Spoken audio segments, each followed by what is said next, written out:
بسم اللہ الرحمن الرحیم صلی اللہ علی حبیبہ سیدنا محمد ووالدیہ وآلہ وسلم۔ ناظرین و سامعین، حنیف قریشی جس قدر ذلیل ہو چکا، اپنے دفاع میں جب بھی آتا ہے ایک نیا سے نیا پلندہ کھول دیتا ہے، پھر اس سے بچنے کے لیے طرح طرح کے پینترے بھی بدلتا ہے۔ کبھی بھی اپنی غلط بات کو غلطی مان کر رجوع کرنا تو اس نے کبھی کیا ہی نہیں۔ جو کچھ یہ کر رہا ہے ایک عرصے سے رفظ بیان کرنا، پھر جب پکڑے گئے تو بہانے بنا لینا کہ یوں تھا یا یوں تھا، یہ ان کا ایک پرانا وتیرہ ہے۔ یہ اصل میں ایسا کرتے کیوں ہیں؟ یہ رفظ ان کے اندر سے آیا کہاں سے اور اس رفظ کے تانے بانے کہاں تک جاتے ہیں؟ انشاءاللہ عنقریب یہ سارے پردے ہم چاک کریں گے۔ آخر اعلیٰ حضرت سے تکلیف کیوں ہوتی ہے؟ یہ ان کا اپنا مجدد کون تھا؟ یہ ساری چیزیں ہم جلد ہی آشکار کریں گے اور ان کی ساری حقیقتوں کو دنیا کے سامنے کھول کر رکھ دیں گے۔ پھر جس کا دل چاہے گا وہ امام اہل سنت حضور تاجدار گولڑا اور مجدد الفسانی علیہ رحمہ کے بتائے ہوئے مسلک اہل سنت پر قائم رہے تو اسی کی خوش نصیبی۔ جو بالآخر اپنی ضد اور ہٹ درمی پر رہنا چاہتا ہے تو اس کی زندگی، اس کا دین، ہمارا کام ہے حق کو بیان کر دینا۔ حنیف قریشی اب طرح طرح کے پینترے بدل کر اپنے ساکھ کو بحال کرنا چاہتا ہے۔ ویسے تو جتنا ذلیل ہو گیا 26 دسمبر کی تاریخ سے، اب اسے اپنی عزت بچتی ہوئی نظر نہیں آتی، تو کبھی ایک سیاسی پارٹی کا پلیٹ فارم استعمال کرنے کی کوشش کرتا ہے، اور آج تک جن کو اتنا برا بلا کہتا رہا، دعوت اسلامی اور امیر اہل سنت مولانا الیاس قادری صاحب، ان کے خلاف کیا کیا اس نے بکواسات کی، لیکن آج بڑے طریقے سے ان کی ہمدردیاں بھی سمیٹنا چاہ رہا تھا اور ان پر واردات بھی کرنا چاہ رہا تھا۔ تو یہ سارے اس کے بہانے ہیں کہ کسی طرح میری ساکھ بحال ہو جائے، لیکن اب حقیقت دنیا کے سامنے کھل کر رہے گی۔ اس نے جو تمہید بنائی کہ اس سے فتنہ پھیلتا ہے، یہ انتشار ہوتا ہے، اور پھر آخر میں کئی سوالات چھوڑے کہ ان سوالات کے جوابات بھی دارالافتاء اہل سنت والے دیں۔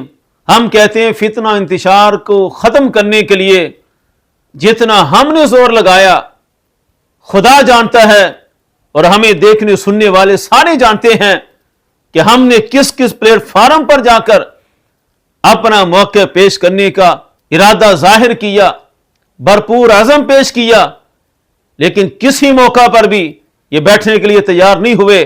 26 دسمبر تو ہم نے تو بڑے مؤدب طریقے سے ان کو قائل کیا تھا کہ جناب آ جائیں، 4 جگہ ہم گئے ہیں، آپ بھی تو ایک دفعہ آئیں، مسئلہ تو حل ہو، انتشار تو اسی طرح ختم ہو سکتا ہے۔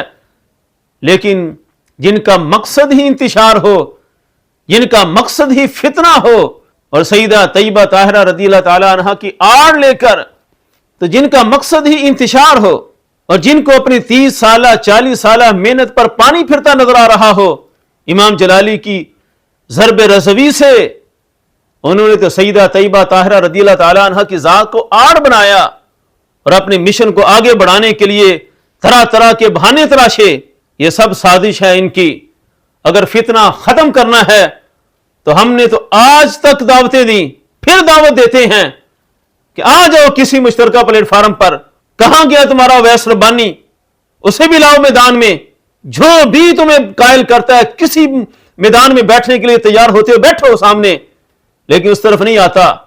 رہی بات مفتیان دعوت اسلامی کے سامنے جتنے مسائل رکھے، ان میں سے اکثر کا تعلق تو ہمارے ساتھ ہے، اور ہم خود جب دعوت دے رہے ہیں کہ ادھر آئیں جناب، ہمارے ساتھ بیٹھ کر بات کریں، اہل سنت کی مسلمات پر بات کریں، ادھر آنے کے لیے تیار نہیں ہوتے، اور مختلف جگہوں پر بھاگنے کے لیے طرح طرح کے پینترے بدلتے ہیں۔ یہ اس بات کی طرف ہی اشارہ ہے کہ کسی طرح بھی جناب مسئلہ حل نہیں کرنا چاہتے۔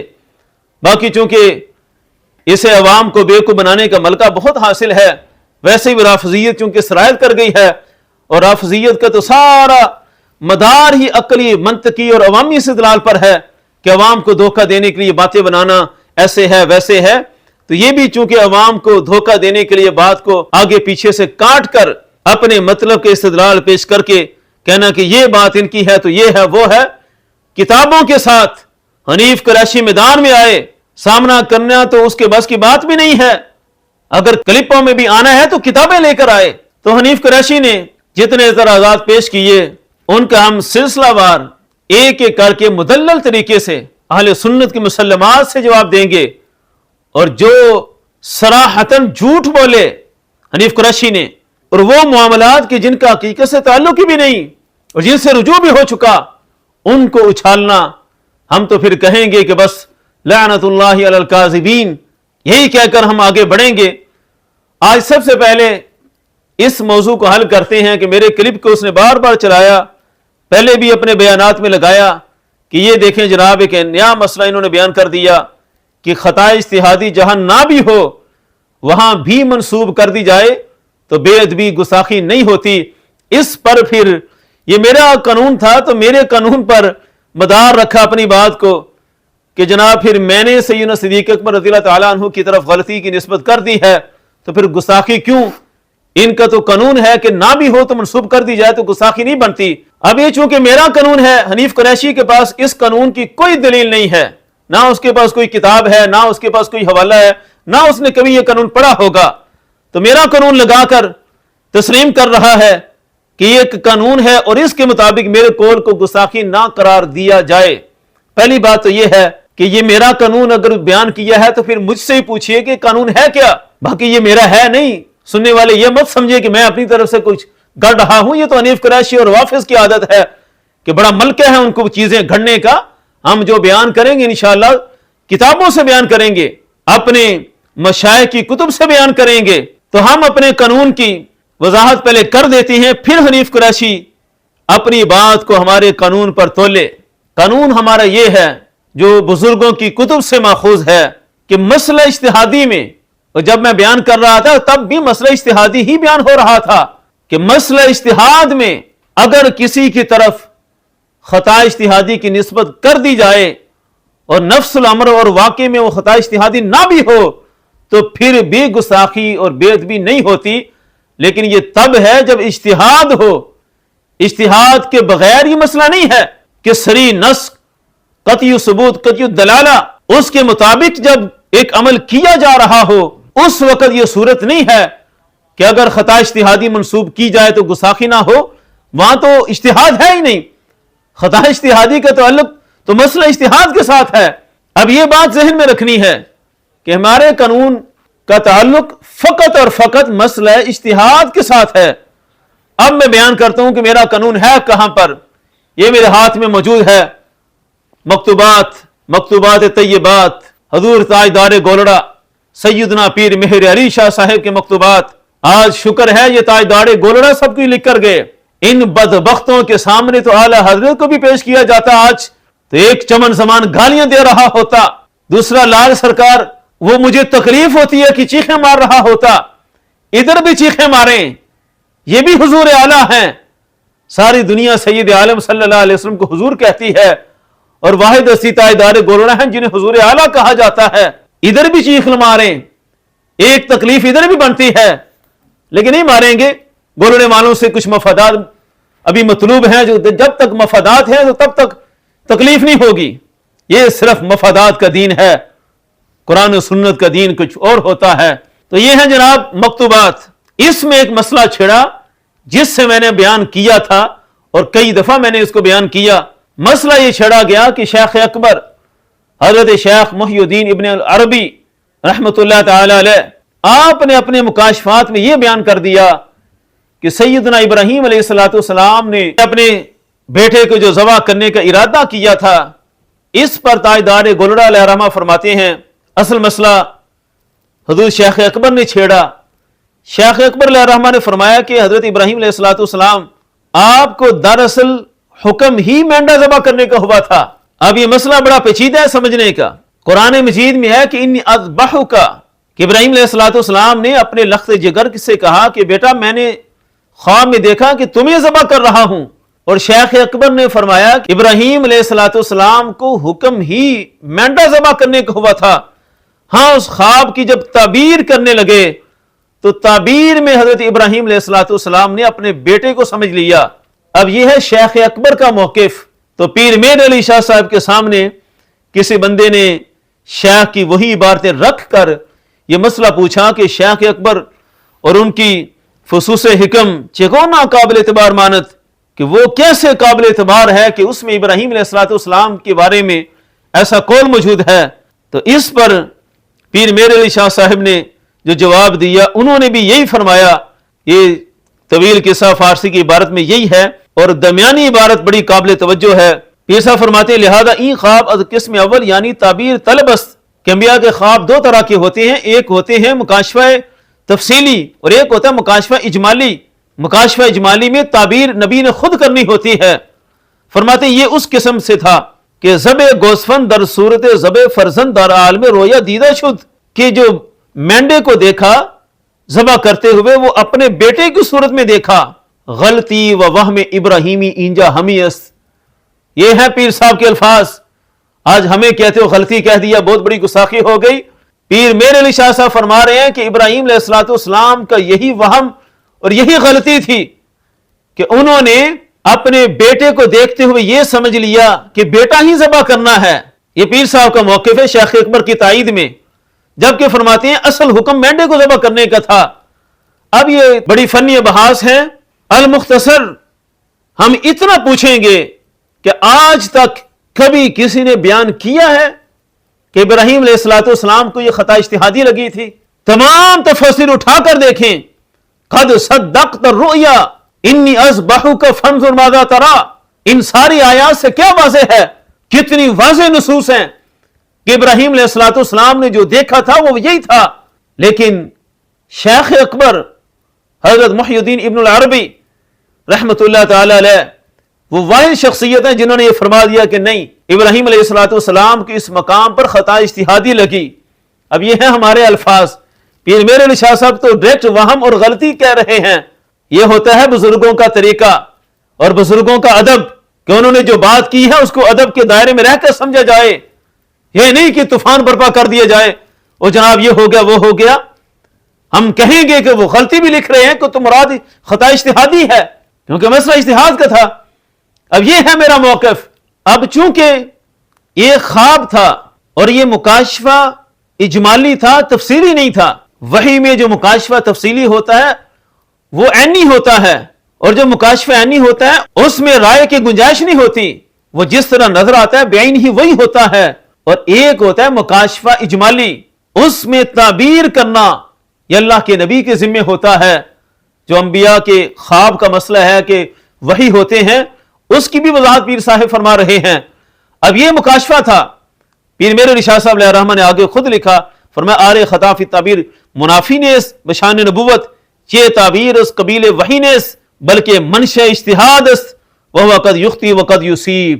فرمایا کہ خطا فی تعبیر، تعبیر میں خطا ہو جانا یہ شان نبوت کے منافی نہیں ہوتا، اور نہ ہی تعبیر از قبیل وحی ہوتی ہے، بلکہ اس کا منشا اجتہاد ہے، اور اجتہاد میں نبی کی بھی شان یہ ہے قد یخطی و قد یصیب۔ اب یہاں تک بیان کر کے آگے پھر سید عالم صلی اللہ علیہ وسلم کے خواب کو بھی لکھ کر پیر صاحب نے یہی بیان فرما دیا کہ وہاں بھی ایسے معاملات تو ہیں، لیکن بقا علی الخطا مطلقاً منافی شان نبوت است۔ ہاں، نبی کا اپنی خطا تعبیری پر باقی رہنا یہ شان نبوت کے منافی ہے۔ تو جناب یہ ہے میرا مسئلہ، یہ ہے ہمارا قانون کہ شیخ اکبر علیہ الرحمہ نے جو کچھ لکھا، پیر مہر علی شاہ صاحب نے اسی کو بیان کر کے اس کا دفاع کیا، کوئی فتویٰ نہیں لگا دیا کہ بہت بڑی گستاخی ہو گئی۔ ابراہیم علیہ السلام کا خواب اپنی جگہ درست تھا، ان کی تعبیر بھی اپنی جگہ درست تھی، لیکن شیخ اکبر نے جو کہہ دیا اس کو بھی انہوں نے کہا کہ بالکل ایسی کوئی بات گستاخی والی نہیں ہے۔ اب اسی چیز کو فواتح الرحموت، یہ علم پڑھنے والے اصول و قواعد سے آشنا لوگ جانتے ہیں کہ فواتح الرحموت کی کیا اتھینٹیکیشن ہے، کیا اس کی اتھارٹی ہے، اور کتنی اہم کتاب ہے اصول کی، مسلم الثبوت کی شرح۔ اس میں بھی انہوں نے یہی مسئلہ ذکر کیا۔ یہ جلد دوم ہے اور صفحہ نمبر 412۔ اس میں ایک فرع قائم کرتے ہیں، پیچھے پوری فصل ہے سید عالم صلی اللہ علیہ وسلم کے اجتہاد کے مسئلہ میں، اور سید عالم صلی اللہ علیہ وسلم کے اجتہاد کے مسئلہ میں جو کچھ بیان کیا گیا اسی کو اعلیٰ حضرت علیہ رحمہ نے اپنے حاشیے میں ذکر کیا اور پھر اس کو باقی رکھا اعلیٰ حضرت علیہ رحمہ کا یہ کلمی نسخہ آج بھی اہل علم کے پاس موجود ہے. اس کی ساری تفصیل میں نے اپنے مقالے میں پیش کر دی تھی، جا الحق کانفرنس، وہ اس بیان میں موجود ہے، تفصیل وہاں سے دیکھ لیجئے گا کہ اعلیٰ حضرت نے سید عالم صلی اللہ علیہ وسلم کے اجتہاد کے بارے میں کیا فیصلہ سنایا. اب یہی مسئلہ یہاں پر چھیڑ کر سید عالم صلی اللہ علیہ وسلم کے اجتہاد کے بعد آخر میں حضرت ابراہیم علیہ السلام کا مسئلہ بھی ذکر کیا. کہا فَأَيُّ اسْتِبْعَادٍ فی وقوع الخطأ ابراہیم علیہ السلام فی تعبیر رؤیاہ التی رآ فیہا انہ یذبح ابنہ، کا کون سی بعید بات ہے فی وقوع الخطأ ابراہیم علیہ السلام. اب ہم ترجمہ انہی پر چھوڑ دیتے ہیں، یہ کریں ترجمہ، کتابوں سے واسطہ ہے تو کتابوں کو پڑھ کر آئیں. عقلی اور عوامی استدلال پیش کر کے عوام کو بیوقوف بنانا یہ روافض کا شعار رہا صدیوں سے.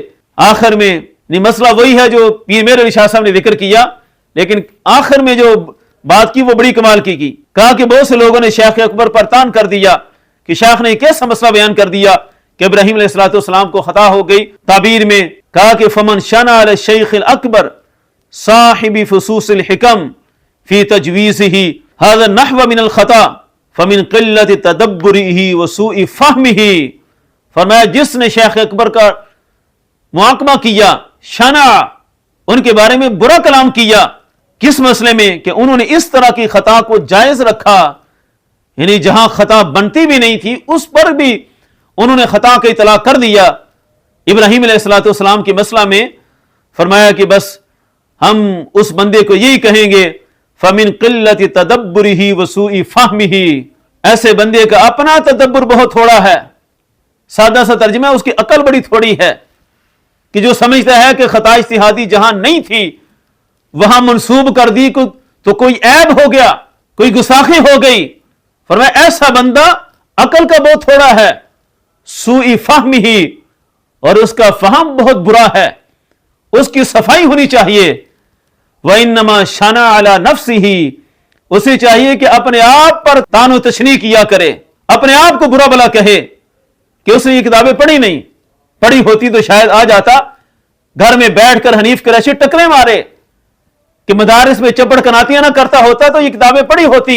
تو جناب یہ صاحب فوات الرحموت، یہ حنیف قریشی صاحب آپ کو دعوت دے رہے ہیں شانا علی نفسہ، کہ اپنے آپ پر روئیں کہ کتابیں کیوں نہ پڑھ کے آئے.